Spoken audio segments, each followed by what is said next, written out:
অতি দুখ আৰু পৰিতাপৰ বিষয় হৈছে যে কয়াকুছি মিলন হাইস্কুলৰ যিদিনাৰ পৰা স্থাপিত হৈছে এইবাৰৰ ৰিজাল্টটো এনেকুৱা লজ্জাজনক অৱস্থাত আহি কেনে হৈছে মানে 42জন ছাত্ৰ ছাত্ৰী পৰীক্ষা দিয়াত 5জন ছাত্ৰ ছাত্ৰীয়ে উত্তীৰ্ণ হৈছে। বিশেষকৈ মই এইখন স্কুলৰ এছএমবিচিৰ প্ৰেছিডেণ্ট হিচাপত প্ৰেছিডেণ্টৰ দায়িত্বত আছোঁ। প্ৰধান শিক্ষক মহোদয় শামছুল হকক আমাৰ কমিটিৰ তৰফৰ পৰা বহুতবাৰ আমি তেখেতক কৈছোঁ যে আমি মাহত মিটিং নিয়মমতে মিটিং মাহত একবাৰ দুবাৰকৈ কৰিব লাগে।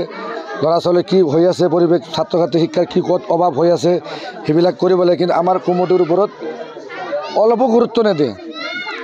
আজি যেতিয়া হাইস্কুল শিক্ষান্ত পৰীক্ষাৰ ৰিজাল্টৰ ঘোষণা হ'ল লগে লগে মই প্ৰধান শিক্ষকক মহোদয়ক ফোন কৰি জনালোঁ যে স্কুলৰ ৰিজাল্ট এনেকুৱা কিয় হ'ল। তেতিয়া ক'লে যে ল'ৰা ছোৱালীবিলাক আমিতো ক্ৰুজ আমাৰ মতে আমি ক্ৰুজ শেষ কৰিছিলোঁ, ল'ৰা ছোৱালীক এতিয়া কি কৰিছে এইটো আমি ইমান ভালকৈ কৰা, কিন্তু তথাপি আপোনালোকে দায়িত্ব ল'ব লাগিছে। আজি প্ৰধান শিক্ষক মই লগে লগে স্কুলত দাউৰি আহিছোঁ। ইয়াৰ ৰাইজে এতিয়া উত্ৰাৱল হৈ আছে এই পৰিৱেশ কিয় হ'ল। আহি কেনে মই প্ৰধান শিক্ষক মহোদয়ক ফোন কৰি ক'লোঁ যে আপুনি আধা ঘণ্টাৰ ভিতৰত স্কুলত আহক, ইয়াৰ ৰাইজে ইয়াতে উত্ৰাৱল কৰি আছে। তেওঁ মোক ক'লে যে মই বৰবাদাত আছোঁ। তেওঁক যদি মই ফোন কৰোঁ তেতিয়াই কয় যে মই অমুক কামত বৰবাদাত আছোঁ, তমুক কামত বৰবাদাত আছোঁ। অফিচৰ কামত বোলে দাউৰিয়ে থাকিব লাগে। সি নিয়মীয়াকৈ স্কুলত আহে বুলি কৈছোঁ, স্কুলত আহে ঠিকে চহীটো কৰে, বৰবাদাত যাব লাগে, সৰ্থেবাৰীত যাব লাগে, কিবা অমুকৰ পৰা মাতছে এইবিলাক ইফালে স্কুলৰ কি পৰিৱেশ আছে সেইবিলাকত যদি আমি মাতোঁ যে আমি কমিটিয়ে যে বহি কেনে বস্তু আলোচনা কৰিব লাগে, দায়িত্ব কাকো সি নিদিয়ে। আজি যি ফলাফল ওলাল ইয়াৰ মূল কাৰণ কি বুলি ভাবে আপোনালোকে? মূল স্কুলৰ পৰিৱেশটো ভাল নহয়।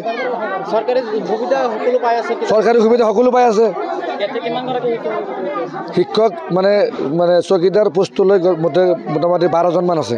12জন শিক্ষক থকাৰ স্বত্তেও এনেধৰণৰ ফলাফল আপোনালোকে অঞ্চলবাসী হিচাপে? শিক্ষকৰ অভাৱ অলপ আছে ইয়াতে, নথকা নহয়, শিক্ষকৰ অভাৱ ইয়াতে আছে। কিন্তু আমি বিভাগীয় কৰ্তৃপক্ষৰ ফালৰ পৰা বহুতবাৰ যোগাযোগ কৰিছোঁ, কিন্তু আমি কোনো ধৰণৰ সুফল পোৱা নাই। লগতে আৰু আমাৰ ইফালে এটা পোহমৰা কোহিনুৰ হাইস্কুল কিবা এটা স্কুল আছে, সেই স্কুল আমাৰ লগত সেই স্কুলৰ এটাও ছাত্ৰ ছাত্ৰী নাই। তেওঁলোকক আমাৰ লগত এমাৰ্জেঞ্চন কৰি দিছিল, মাজতে সিহঁতে চেল্ফ কৰি কিনে কাটি গৈছিল। আমি সেই বিষয়ে ঘূৰি ঘূৰি বহুতবাৰ কিছু অফিচত যে সেইবিলাক শিক্ষক আমাকে দিলে আমাৰ ল'ৰা ছোৱালীৰ ভৱিষ্যতৰ কাৰণে অলপ ভাল হ'ব। কিন্তু যি পৰিৱেশ হৈ আছে আমাৰ ইয়াতে যদি শিক্ষকৰ দৰকাৰ হৈ আছে, সঁচা কথা ক'বলৈ শিক্ষকৰ নাটনি আছে।